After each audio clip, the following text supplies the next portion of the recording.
Rajshahi police যারা আমাদের উপর হামলা করেছে, আমাদের খারাপ ব্যবহার করেছে, আমরা জাতি করার কারিগর শিক্ষক, আমরা শিক্ষক, আপনারা কোনো শিক্ষকের কাছে পড়াশোনা করেছেন, তারা একজন শিক্ষক কী আচরণ করতে হবে এদিকে আমরা জানি না।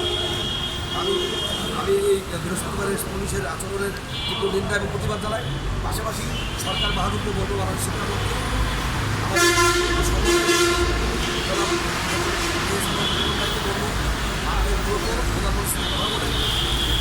আমাদের যে 5,000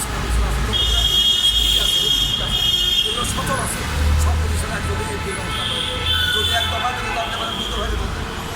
আমরা বেতন চাওয়ার আগে চাই হলো এমনি কোর্ট যে আমরা নিশ্চয়তা চাই যে আমরা 1 বছর পরে হলে একটু পাবো, আমরা কিছু এই 2 বছর দেন, আগামী বছর কিছু অর্থ দেন।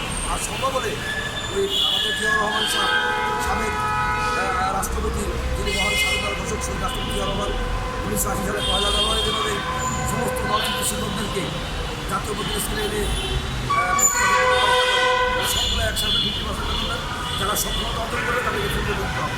এই জন্য ল্যান্ডেস থেকে তথ্য দেবেন, শিক্ষাবর্তী অটোমেটিক নেই, এই আধুনিক যুগে অটোমেটিক বেতন পাবেন। এই প্রত্যাশা করব।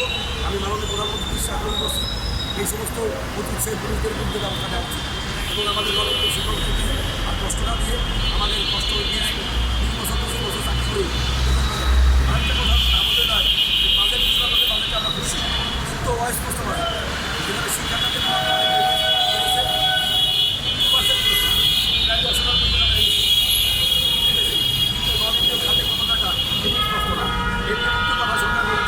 আমরা খুশি হয়েছি।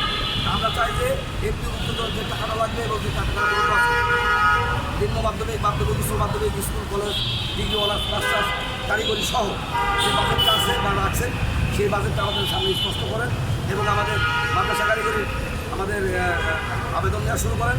আমাদের যে 36টা প্রতিষ্ঠান আছে যেগুলো আবেদন করেছেন সেগুলো যাচাই বাছাই করার কাজ শুরু করেন।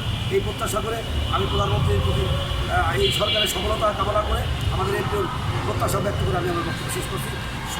সাংবাদিক বন্ধুদেরকে আবারও ধন্যবাদ জানাই, কৃতজ্ঞতা জানাই। আপনাদের প্রধান লেখনের মাধ্যমে আমাদের একটু তদন্ত হচ্ছে। শিক্ষা মন্ত্রণালয়ের একটা প্রোগ্রাম চলছে, মাননীয় প্রধানমন্ত্রীর দপ্তর থেকে হয়তো বা আমাদের ব্যবসা জানানো করছে এবং আশা করি তাড়াতাড়ি একটা ভালো রেজাল্ট আসবে। এই প্রত্যাশা ধন্যবাদ।